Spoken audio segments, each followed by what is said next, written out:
Oh, hey there, folks. This is your host, Kate Gaffney of Service from Hell, jumping on to let you know, shockingly, this is another two-parter.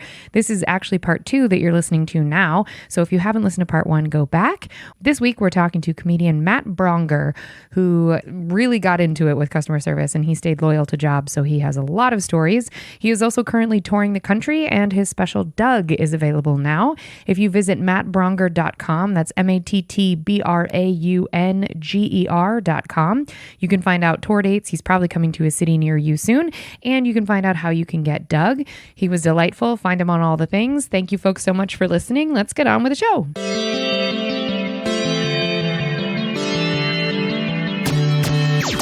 Oh, hi. You're listening to Service from Hell, a podcast featuring people that are currently in customer service positions or the lucky few that got out and all of the good, bad, and infinitely irritating things that go along with that work. I'm actor and writer Kate Gaffney, and am uniquely qualified to discuss this as I used to work at a very popular and very busy comedy club in Los Angeles, and at least one of you listening right now has probably grabbed me and told me you were ready to order when I was running around like a crazy person. So let's eat.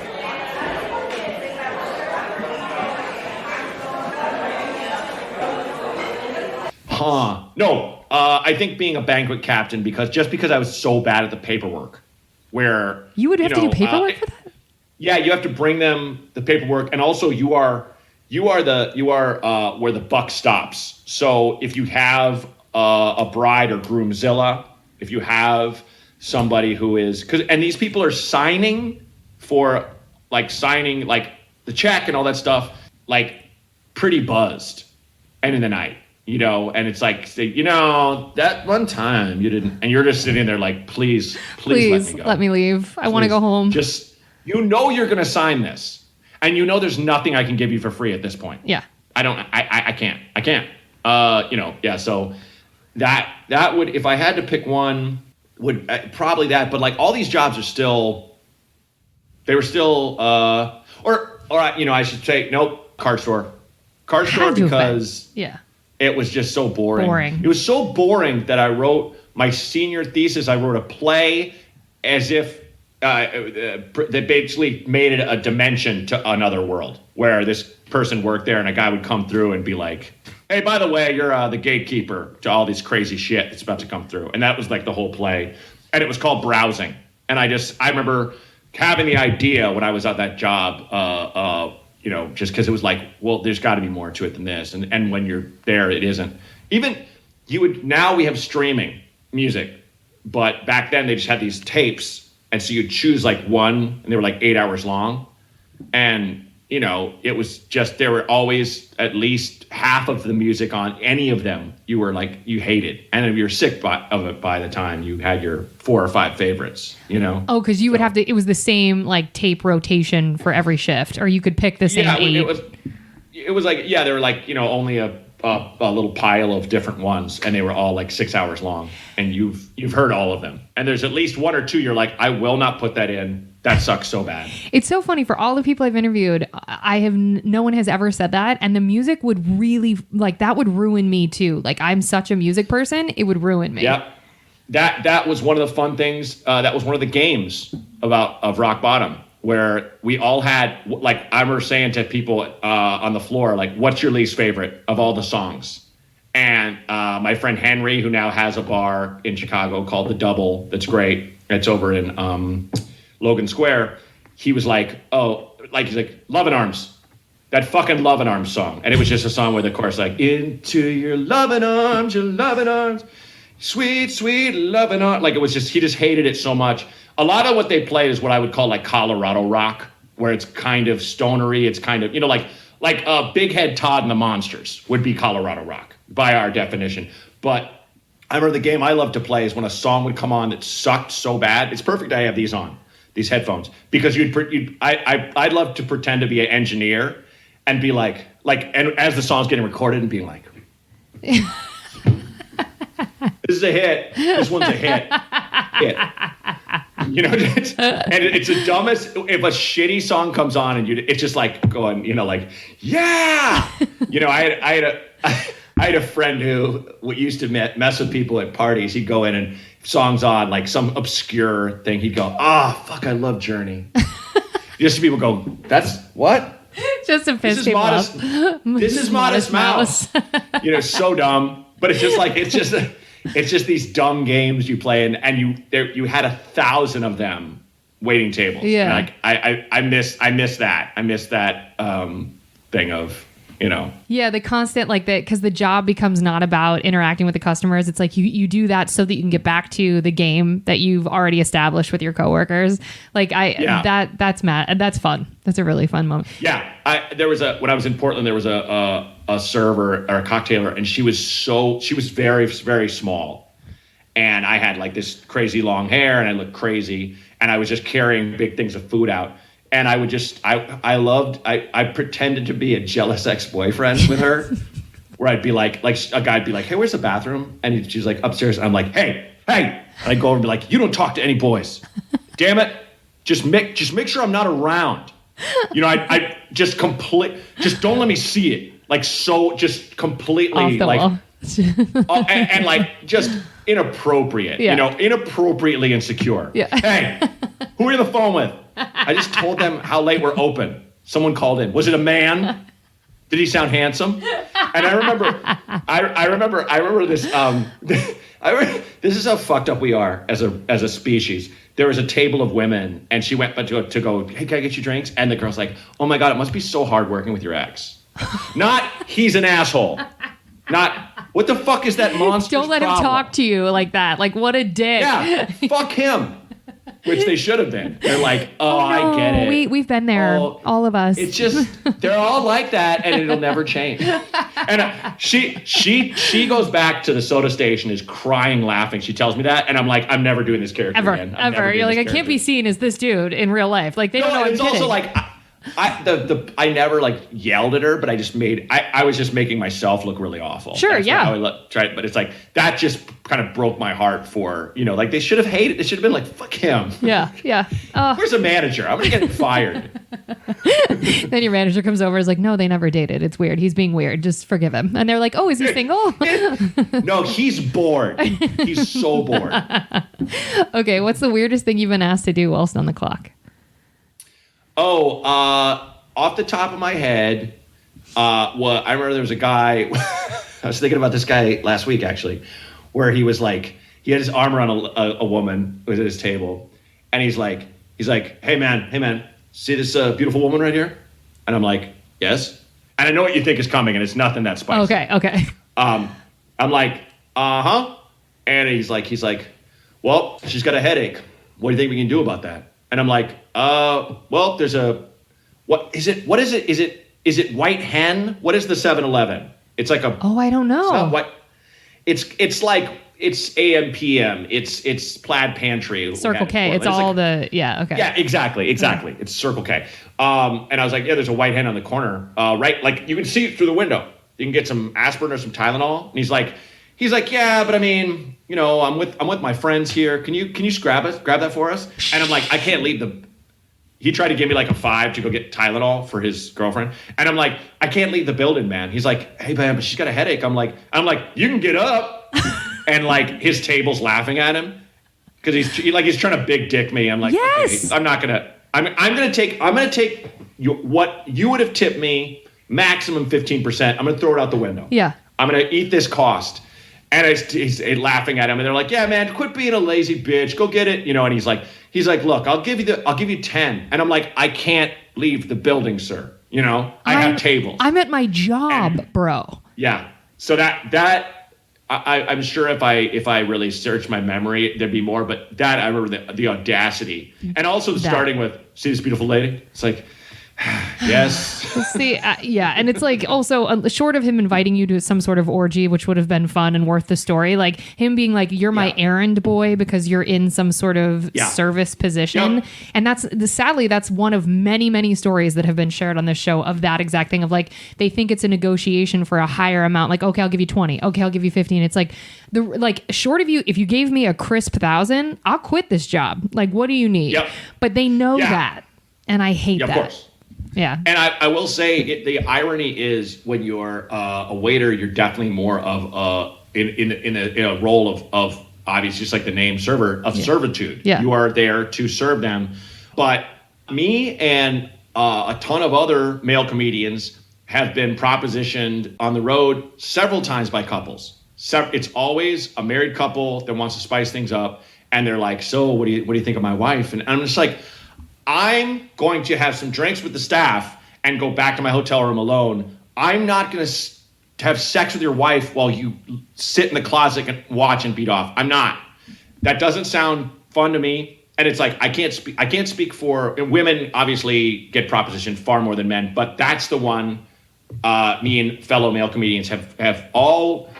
I don't know if we've all gotten it, but it's one of those, you start talking about it and another guy will be like, "Oh God, yeah, of course," because I mean, it's boredom. People get bored and they want to have an open relationship, and then they think, but it's that thing of hey, and they want to treat it like you're like, lucky you, and it's like, I'm not coming near either one of you. Never. I'm not. Never. Nope. But also it's sort of that weird thing where I feel like as comics, because you're sharing personal stories, people feel like they know actually you. So they wouldn't necessarily probably proposition like the barista at Starbucks, but because they've heard your stories, they're like, well, we know Matt. Like we get this dude's vibe. Sure. Like he'll say yes or whatever. And like, totally. God bless any of you comics who can stay loyal, faithful, and you know, whatever, and your marriages. I'm so impressed because so many of you do. Like people always ask me, I've met Sebastian Maniscalco a handful of times, and he was always very polite, eye contact, and then he would walk away from us as a group. Like, and I was always like, some of the other servers where I used to work would be like, he's so rude. And I'm like, no,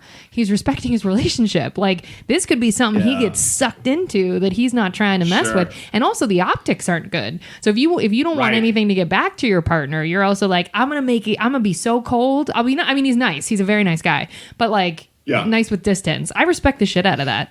I think. Well, and it's like, I feel like you definitely, if you're more of a like, you know, a handsome dickhead rake on stage, that's when there's a girl that's just like sweet, I'm just gonna fuck this guy. It's like, I never really got that. I mean, it's like, it's not that I never ever got it.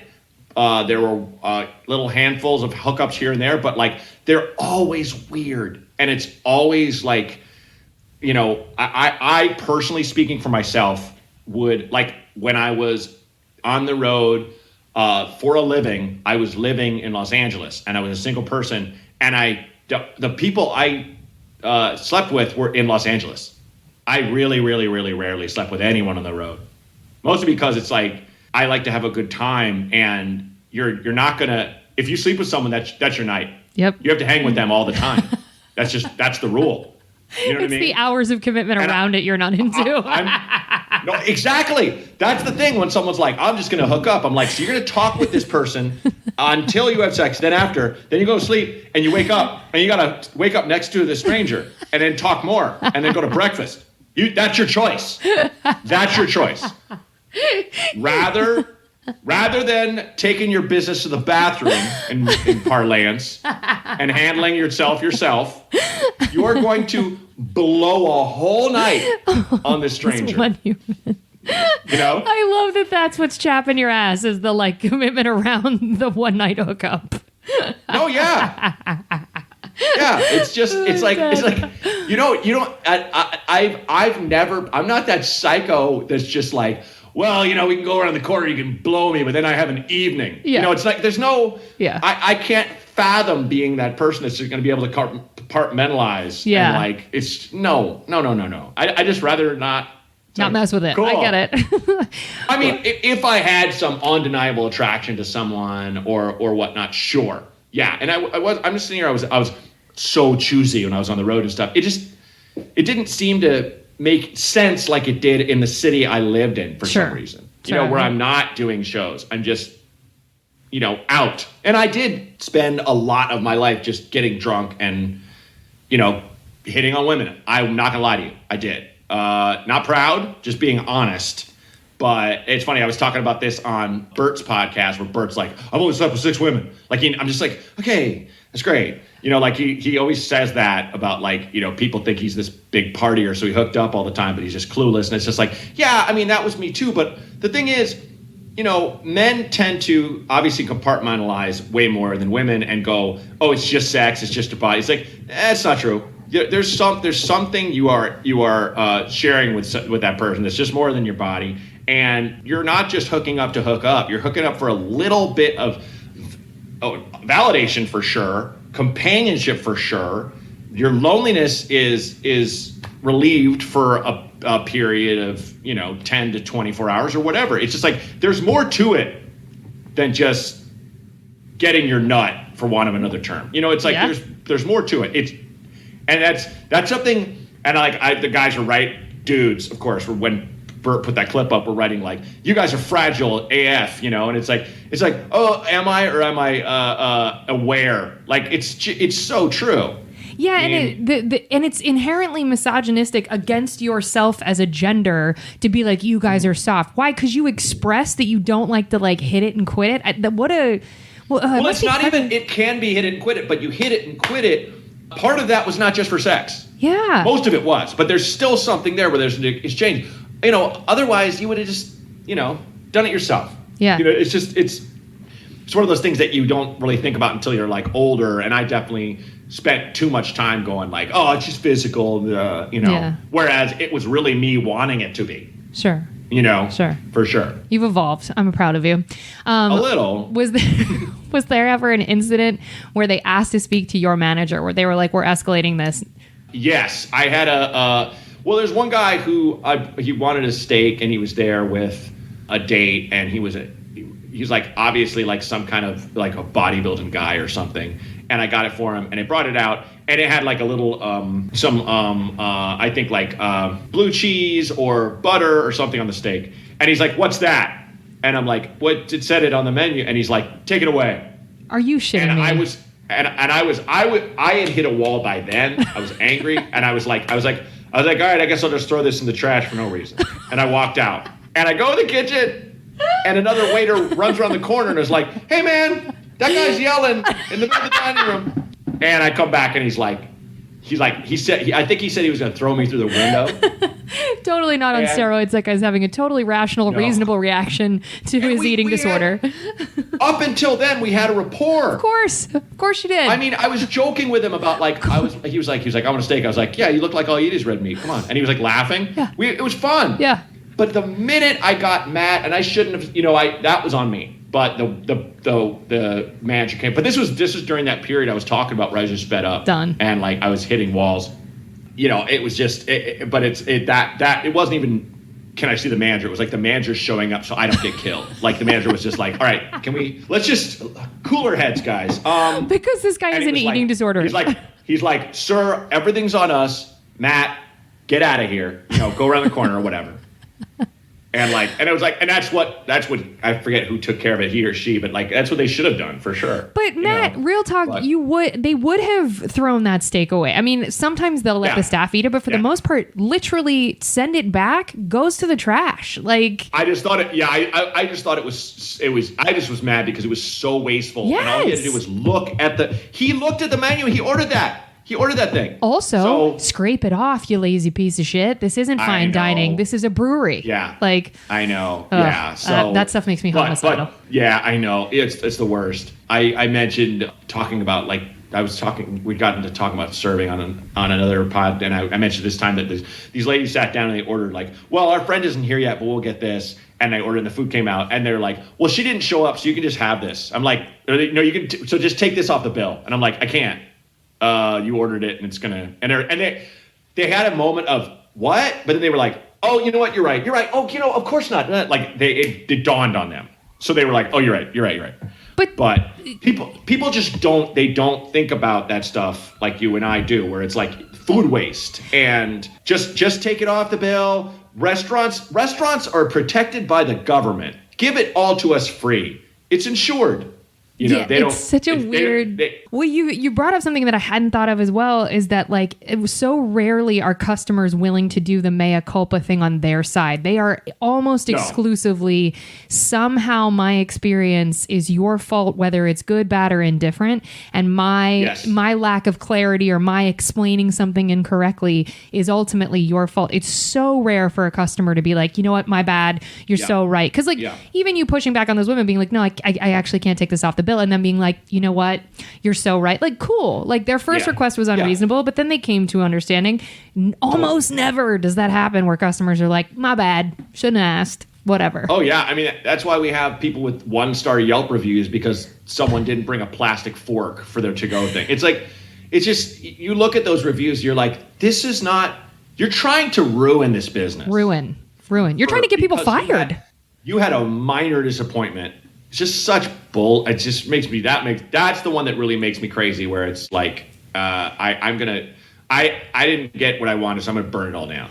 It's funny, you are psychic, because literally the next question is, has a Yelp review ever had an effect on your job or employment at any of these places? Never. Okay, Never once, because it didn't exist by the time I was out of the game. You're so lucky. You're so lucky. It didn't exist when I was in the game, excuse me. So when I got out, it was a new, so lucky. Yeah. So lucky that, I mean, we all were kind of impervious to that. Hot-headed back then, and young and, full of ourselves. So for sure, we would have got some kind of awful thing. A manager printed one out one time and just put it in front of me, and because it made a point of naming me and stuff. And I just read it, and I said to the manager, I was like, a version of this happened, but she left out her whole side of this. And he was reasonable enough to be like, I assumed that maybe this was a little heated, and he was like, but I do have to suspend you for 2 shifts. And it was like, it affects your money. And I think people, it's keyboard warriors or whatever, but it's like, to your point, like, okay, you didn't get a plastic fork in your to-go order. Like,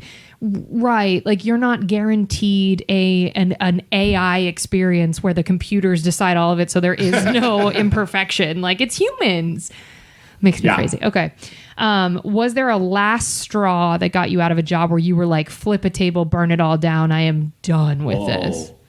No. Okay. No. I think we all have the last day fantasy. Yeah, we do. For sure. Yeah.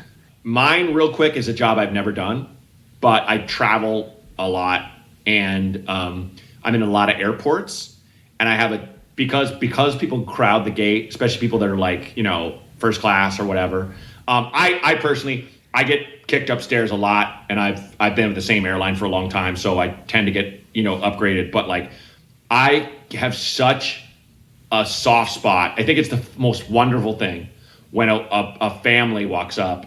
It's clearly like not from this country or whatever, and they just try to get on before everyone. It just, I think it's the funniest and cutest thing. There was a woman, I think she was Cambodian, and she was like the matriarch, and she had this massive fan. She's like, come on. Like saying in her language, in Cambodian, like, let's go. And she gets to the front, and the guy's like, ma'am, you're group 8, like the last. And I'm like, oh, like, I love you so much. And she still tried to make a face like, come on. Like, I just want to get on. I was like, oh, like when I was in Chicago, there was it was a halfway house or just a place where adults who were developmentally disabled lived. And there was a woman who would be there, and she got on the bus once, and I was on the Clark Street bus. I think it was 22 at the time, headed north. She gets on, the bus is totally crowded. There's no room.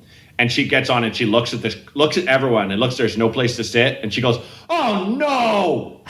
And I think about that. It made me so happy that she said what everyone feels when they get on a crowded bus. Like, you just want to be like, why are you sitting? I want to fucking sit. Fuck all of you. It's just, it's just so I love that. And so my fantasy is to be one of the people like, okay, folks, we're going to start boarding. You know what? Fuck it. We're going to start with group F. We're going to start with the last and not budge. Just sit there. Unrelenting. And watch first class people lose their minds. This is not, especially like, I'm going like, if I went like Southwest, people in like A were like, no. We got here so early. I have a fantasy of getting called, because you'll be in like, I don't fly Southwest that often, but it is a really good option when you're flying like Vegas or something. It's fast. And so, fast. Just get there fast. So, you'll be like, you're like, I'm like B12. And then a guy's like, what are you? I'm like, B12. I'm B10. And they step right in front of you. Oh, God. Well, it's of course. Fine. Fair is fair. Yeah. But once we go, boop, I'm going to run ahead of him down the aisle. Hey! Just watch him. Watch his brain explode. He's just like, this isn't. See, I'm a rules person, so I'm more the guy who's like, like I would have told the Cambodian family, you're group 8. I love that you're on the side of the Cambodian family that's like, get ahead of everybody. I don't really want to flip it, especially because I'm getting on before everyone, and I want to, just like everybody. but the audacity makes me laugh. Yeah, you're like, this is impressive that you have this a level of gall. Good. It's so, because you could see people crossing their arms and going, what are they doing? What are they doing? And it's like, you so rarely get that level of entertainment. That's so right. What are they doing? I'm one of those people. Have you ever told... We all are. So am I. Yeah. Yeah. Have you ever told a customer to like F off or like bend? I mean, I know we had the steak incident, but have you ever like straight up told a customer to like get the fuck out of your face or like some version? I had a guy, again, during that period where I was like just the shortest fuse. Everyone can fuck themselves. Who what a was fun way to live. Loud. Yeah.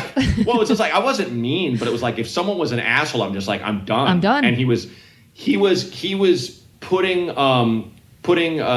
Cape Cod's vodka cranberries. He's putting them away at a real fast clip. And it was like in the afternoon. He was, a guy down the bar from him was having a quiet drink. He was like, so what do you do, man? And he found out the guy worked in insurance, and he's like, those people fuck us. And the guy was like, listen, it's a necessary. Like, the guy measuredly explained why we need insurance, which I was like, I give it to you, man. And guy finally said, well, listen, regardless of profits of some of the companies you're talking about, you need us more than we need you. So let's leave it at that. Like, the guy was like, oh yeah, just smacked him down. And so the guy was like, just still trying to blah, blah, blah. And he's like, just need another one. And I'm like, you know what, man, I don't think I can give you any more. I think you had like 5 or 6 in the past, whatever. I forget what it was. 5 minutes. And he's like, you're not, what? Like, he couldn't believe he'd been cut off. And I used to never cut people off. Like, it ruins your the vibe at the bar. Your tips. Yeah. Yeah. But it's all, and I also I worked day shift. I worked the rooftop, beer garden. It was like, you just didn't see people just getting hammered like that. And he's like, I think he snapped. He's like, he yelled, "Fuck you" in my face. And I think I said, "Your fucking mom." I think I did. What an early 2000s throwback. Well done, you. I was just like, your fucking mom. Like, because I was like, I kind of wanted him to come. Like, I didn't want to hit him, but it was just like, I want this guy out of my face. And I remember the manager. That was when the manager sat me down. I was like, you said your fucking mom? You can't talk to people like this. You can't, I don't know how I can't fire you, kind of thing. And I basically just went, here's what I'm going through right now. And I just told her everything I was going through. And her name is Lori. I think she still works for the company. She's awesome. And she's like, okay, I didn't know you're going through all this. She did say, like, my work has been suffering a lot. And that's when I made my little speech to everybody. And I was like, I feel like I've let everybody down. And I want to let you know, I'm going to go away in a couple months. We all know that. But I'm not going to phone it in anymore. And it was like, so it was like what that actually, I remember that was my kind of moment of I've either got to change or I've got to go, because I'm blaming everyone else for my bullshit, including life, so yeah. But that was about as bad as it ever got. Sure. I never really got into altercations. I could always smooth things out. I would try to make things right for people within reason. And we were allowed to comp stuff. So like That's awesome. And they would tell us to do it, like, not just if, work hard on not effing up so you don't have to, but like if someone's like, oh, my daughter just got this job and she can't believe it, be like, your dinner's on us. And they'd be like, oh my God. And it would make them come back. Yeah, you know what I mean? Like that kind lovely. Of thing. People really, that was a cool little power to have. I really dug that. Yeah. Really dug that. Do you tip? 100%. I don't tip 100%, but 100% I tip. What do you? I definitely tip. What's your percentage range? Generally minimum 20, and I go up from there. It depends. Like probably like 15 to 18 on coffee. Well, actually, no, a ton on coffee. I'll tip like $1 for. Yeah, it's like a drink. Yeah, the percentage. I tip $1 per drink, or if I'm doing a tab, I'll tip a high percentage. Sure. It's just I remember Adam ruins everything. Adam. I forget his last name. Dang it. Oh, I love him. He's so sweet. What is his last name? He's so awesome. I'm gonna look it up. But he did a thing about why the tipping system is screwed and why blah blah blah. And I'm like, no, but you're not. It's almost like explaining why communism is the best possible political system, because everyone shares. It's like, yes, but there's too much power in a handful of people's hands. and human greed will always out. Yes. And every restaurant that I've been around where they pool tips, shit service. Yep. Like, Yep. I am a hardcore lefty socialist in most everything. When it comes to restaurants and waiting tables, I am a capitalist pig. Same. You have to tip, and I'm the same way. Yeah. It's the only way people get motivated. And sad to say, it's a way to carve out your own little piece Fiefdom. of Yes. what you actually deserve. Yes. So it's like, Yes. it's one of those things that it doesn't work on paper, No. but it works in life. Yeah. So I definitely tip. And it's if they have a tip already figured in, I'll look at how much it is, and if it's enough, cool, great. Otherwise, you'll but leave it. I'll Yeah. typically give at least a little bit more. That's great. It's Adam Conover. Shout out to Adam. He's so delightful, thank you. and he's the I just nicest saw him on human. the street. He's the best. Yeah, dude. he's great. Yeah, always dude. gracious, very humble. Watch that show in rerun. Do you ever not tip? Is there a situation where you would be like, you know what, not today? If it's something like I'm just, if I'm buying something retail and I just picked it up and there's a tip option, stuff like that. Sometimes I'm not absurd. I don't tip on everything. I'm not in the mafia. But I I mean more of like, is there a type of service where you're like, this motherfucker right here is not getting wow. Yeah, I don't remember that happening, but yeah, if someone's a dick or something didn't, I don't know. Yeah. I can't really remember offhand a time I've not at all. Maybe like I just give them the baseline, which for me would be like, lowest would be like 18% or something. Okay. Which is stiffing. I will give you the craziest example. I had a woman, I was her first Uber drive, and she took me to the airport in, I want to say Dallas. To get to the airport in Dallas, you have to go through tolls. She had her Waze or whatever set on no tolls. So we circled the airport 4 times. And she kept getting on this one exit. It kept sending her around and around and around. Nowhere near she could drop me off. And I'm like, you got it. What? And she's on the phone with her friend. Her friend's like, girl, you got to take it off, no toll. And she's like, well, I didn't know. And I go, man, you got to get me to the airport. And she's like, it's my first time. Don't yell at me. And I'm like, I'm not yelling. But it was one of those situations that I'm like, I'm going to miss my flight because you haven't done your due diligence. You haven't. So I finally went, you got to pull over. And we're on this, it's almost a highway. It's like a high rise, like wherever when the road goes way up kind of thing, but it's not, no one's driving fast. But it's just a little bit up and there's another road over there. So I had her pull over and I was like, I'm going to get to my flight. It's okay. It's okay. And she's like, I'm so sorry. And like, it's okay. I get out, I take my bag, I throw it over the median. I climb the median, over the median. And there's no cars. There's no cars. I'm not in danger. And I go to a train station that's right there that has an entrance from the train station into the airport. And so I got on. But it was like, I have to get out of this car. I can't sit here while you turn off your tolls thing. We go back out miles and then turn around. We've already done that. We've done that 4 times. Oh, I would have gone crazy. And I still tipped her, and I think I gave her like at least 3 out of 4 stars because she's going to change it. She doesn't need her first. I know these companies, they will fuck you forever if you get 1 star. That's right. Yeah, that's right. And it'll like someone with a perfect GPA, but they get an F. Yep. And it just everything. I wasn't going to be. I made it. I was fine. I had plenty of time. I got a coffee. I was good. Yeah. It was. I tell people that, and they're just like, fuck that, I would have, la, la, la. And it's like, why? This poor woman, just trying to earn some money. We've all made mistakes. She was apologetic, but also so scared. Oh, Of bless. doing it wrong. Yeah, it's like, I'm not going to be that asshole. I have a good life. I'm not going to.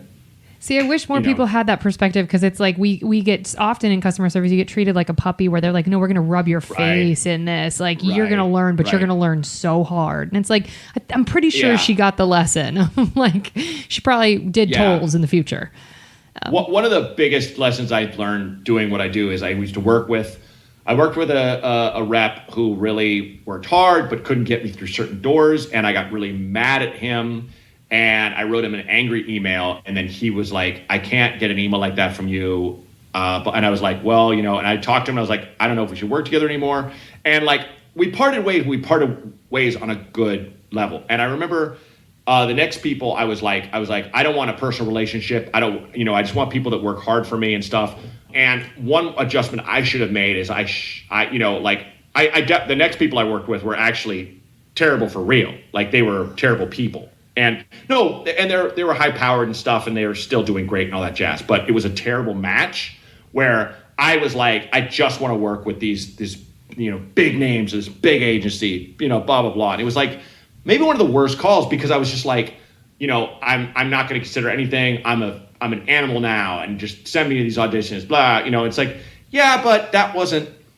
I think we all carry with us our baggage, and we just want to throw it on someone and go like, I'm going to treat this waiter like shit because I hate my dad or whatever. Yeah. Where it's like, you can't do that. It's like, even though I was angry where I wasn't going to the airport, it's like, okay, well, is this woman intentionally fucking me over? Is it because of negligence? Yes. But do we all make mistakes? Hell fucking yes. Is this the time to, and I still do that. I still have like my resentments, and I'll snap on my wife, or I'll, everybody does. But it's like, these people that are on these lower rungs of our society, it's just like, those are the people we should be treasuring and cherishing the most and trying to work with, because it's rough and shit does run downhill. Yes. It's like, don't add to the pile. Yes. Don't be that person that's so they can, fuck them, they don't matter.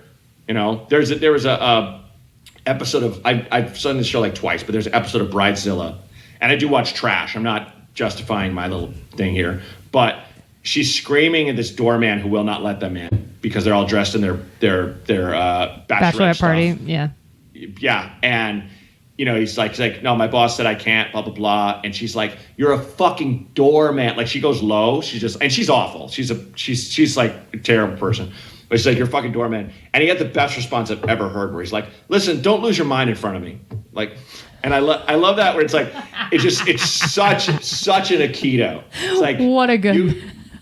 You've lost it. You've lost your mind. I don't want to have to see it. I don't need it. So you Please walk over away. there. It was so good. That's a ninja level. Don't lose your mind in front of me. Such a wonderful Italian American thing to say. Such a great Mediterranean response. I loved it. Okay. Yeah. And last question in this section. Can you describe the worst customer you've had to interact with, or an archetype of who would be the worst? You've made allusions to some of it, of like entitlement and things like that, but do you have an incident you can think of? Just someone who doesn't have any regard for anyone they don't know, someone who expects miracles and who comes in with a chip on their shoulder, who shouldn't even be out, that has to deal with their and wants to be treated like a king or a queen constantly. And it's like, and it's just really someone who's just shitty. Mm-hmm. Someone who's just really mean and, really kind of like unpleasant. And it really comes down to when you're like, I already know I'm a waiter. I already don't have the massively high opinion of myself in this job. I don't have to have it pointed out, with you snapping your fingers. Yeah, this isn't actually like pushing me forward in life. All this is doing is crushing my soul. Like, I'm good on this. Mm-hmm. Okay, well, we're going to move on to the good stuff. We hope you we hope you folks save room for dessert. I swear I've done this before.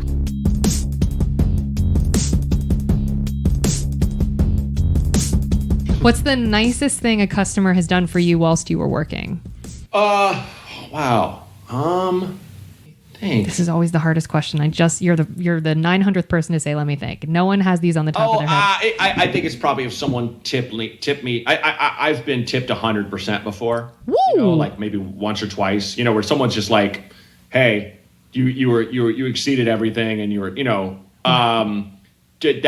really can't beat something insane like that. I can't really think of anything off the top of my head that someone did something that was like, wow, that's so cool. I do remember a friend of mine. This isn't me, but he told me a story. He's working in Chicago, and there was a table, and a guy came in who was like obviously connected, mob guy, greased down hair, pompadour, big fat guy, beautiful suit, wife, a dozen kids, and then two guys who were just there, two big guys that obviously like, and they have the pinky rings, like straight out of Central Casting. Yeah. And the guy gets up at the end and just throws, like a wad on the table and just like so much money, and then just goes and is like, oh my God. And he's still holding this thick knot of money. And he's like looking at all the shit his kids threw everywhere. There's trash all over the place. And he goes, hey, and he calls my friend over who was his waiter. He's like, who has to clean up all this shit? And my friend was like, those guys, there's like 2 busboys waiting. And the guy walked over to him and gave him each like $100. Come on. And was like, I'm sorry, and walks out. So I would say it's like the mob is terrible and all this stuff, but capitalism is their religion. Yeah. If you owe something, you owe something, and that's like their final law. It's like me and another couple comics, occasionally you would work a place that was connected, and even if they took a loss back then, they would buy you like a steak or be like, or give you like, it was one of those things where it's just like that's sounds awfully dark, but they've made all this money doing all this bad shit. It's like, here's some, spread it around, They're rinsing the karma. But yeah. But it was like, yeah, right. But it was like, that always struck me. I was like, I've never heard of, and it's not even, it makes it more exotic. This guy was definitely a mob guy, but the thing that always stood up in that story was he tipped the busboys directly. He tipped the guys who do nothing but get dishes directly. Nobody does that. Nobody. They just assume those guys are. They don't care. They don't care. They're just like, oh, these people just clean, whatever. I'm not going to give my money directly to them. And the guy didn't even like send his guy to do it. He went over. Wow. And to be fair, the guy was, when my friend was like, those guys, he went, the Mexicans? Okay. And he went over. So, there's a little balance. There's still a little, there's still, Yeah. So there was definitely that cultural insensitivity, because who knows? They might have been from Peru. Right, exactly. I don't know. They could have been. They might have been Indian. Who knows? They were of Latin descent and brown. That's it. Well, that's all. Then they're only Mexican. Don't be so woke, Matt. That's the only option. To that guy, they all are Mexican. Yeah. Okay, and Sure. so would you say the best tip you've ever gotten was that 100% on? Yes. Okay. Yeah. Okay. Uh-huh. What is the best lesson you personally have learned from working in customer service? It's funny. I was joking with my wife about the little philosophies they had, that they'd give us, like, lagniappe, it's Cajun for a little extra. Try give them a little something extra. So what I say to my wife all the time, like, it's like, you got to set yourself up for success. You really do. You got to have everything, But it's like both those things are true. But one thing they say is that was in there that I'll just say, give your props to rock bottom. They say, keep the perspective. Like, even if this table hates me, even if all their food is cold, everybody's going to be alive tomorrow. Okay, everybody is going to walk out of here. We're all, just look at it, see the forest for the trees, and definitely bust your ass to give them as perfect service as you can. But if things go wrong, don't lose your. I remember I was helping this new girl was like totally slammed, totally in the weeds, couldn't handle it. So we all start like helping her and running her food and running her drinks. And I had this tray of beers, and I'm like, hey, I got those drinks. And she's like, oh, thank God. And she starts pulling beers off, setting off the balance. They almost all went everywhere. I caught it, but it was just, you need to calm down. You freaking out will just make the customer freak out. Don't lose your shit. No matter what, don't lose your shit.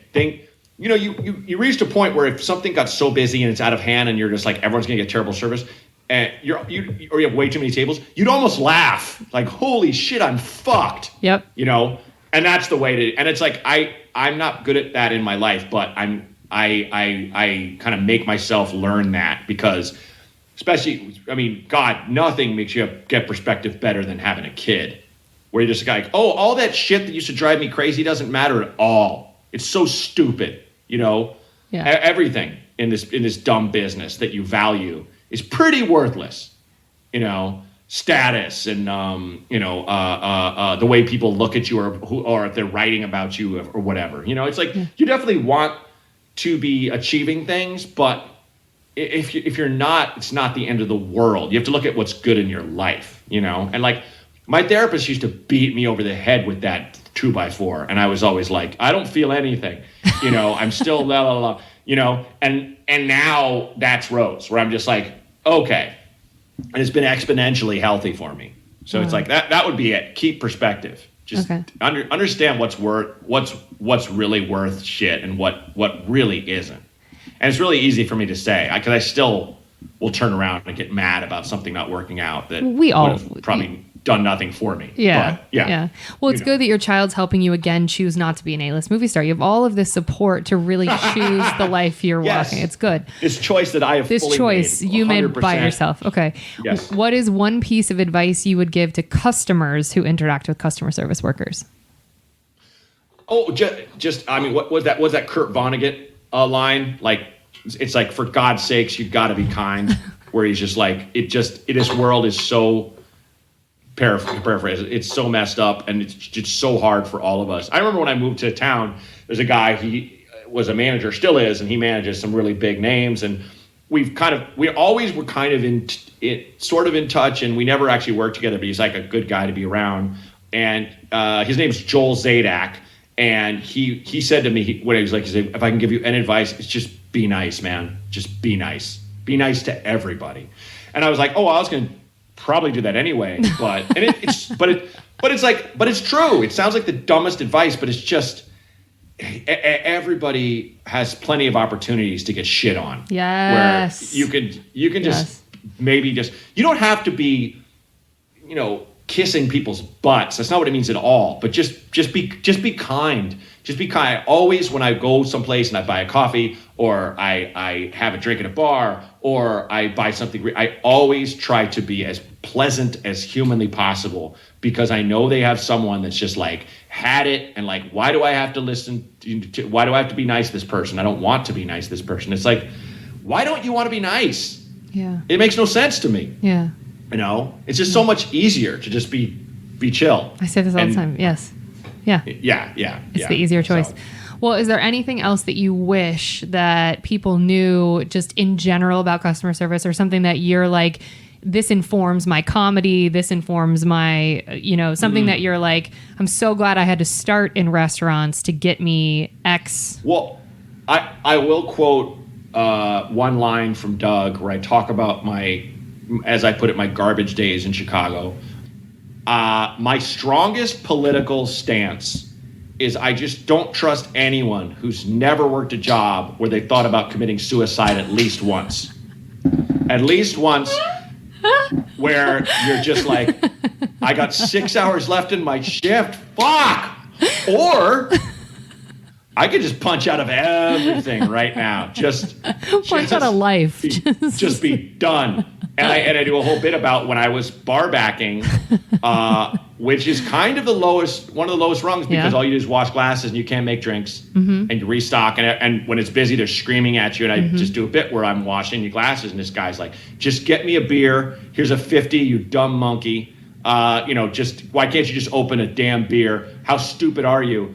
And I just say, please stop. And I'm washing glasses going, I'm a man with heart and feelings. and I remember looking and saying that like under my breath, like so mad. But then I remember looking at a stirring fork and just going, all it would take is chip, chip, just twice, and right in the jugular, bleed out in front of him, and smash his nacho plate in half as I fall to my death. And that was a fantasy I had. What if I took my own life? Because I'm so big. I right now weigh 200 pounds. I've weighed as much as 240 in my life. And I was like, I would be back there, and I say this to the audience, like, shitting myself. Well, because when you die, you shit yourself. Yeah. Like, I pick a woman in the front row, and my fantasy, the bartenders are like, look at him, watch him die, just holding their head. And the guy's like, I just wanted a beer. I'm so sorry. Like, you have this fantasy that just keeps going on and on. But it's like, yeah, I just don't, you see, I don't know why they don't ask people trying to get into politics that. I don't know why don't they ask people who own major shares of companies, what's the shittiest job you've done? Well, I worked 80 hours a day when I was developing my software. No. I'm talking face to face.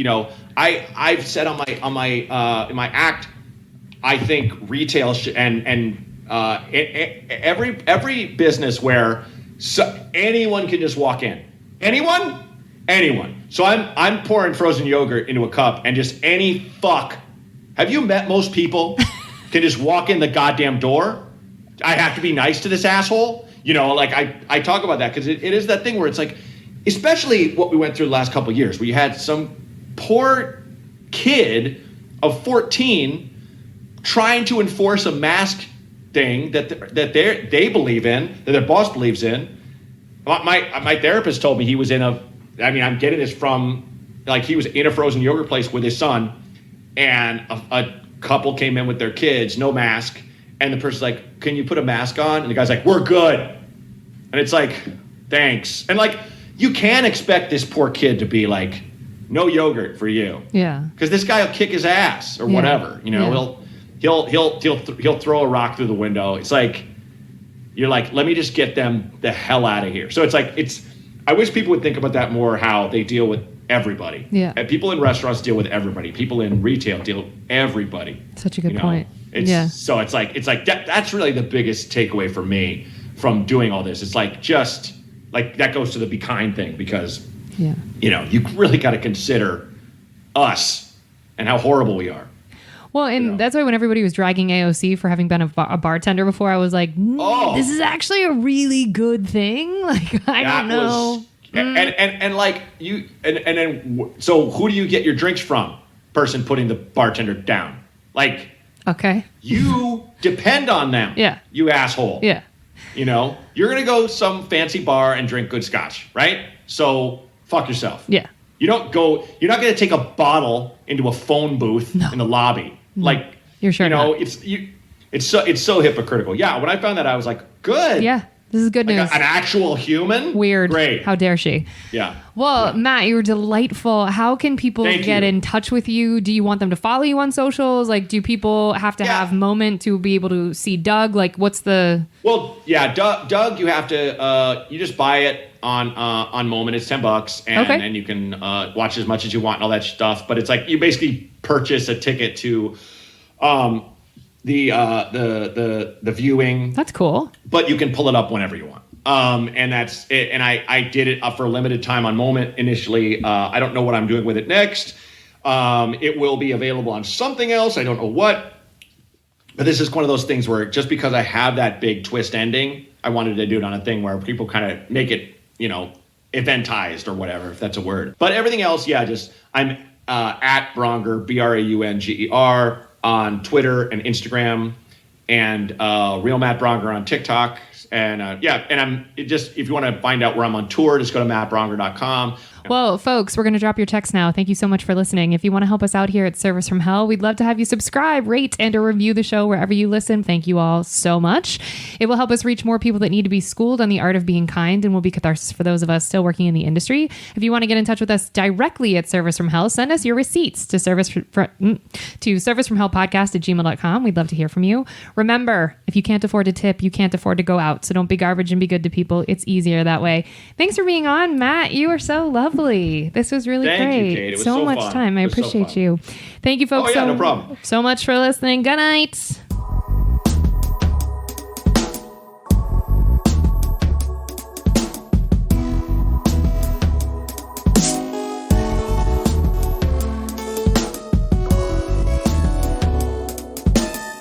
This was so great. Thank you. You're the best. Thanks, buddy. Yeah, thanks for so much time. This was really lovely. I really appreciate it. Oh yeah, no problem. I'm glad. It was. I had I had a free afternoon, so it was easy. I love it. That's great.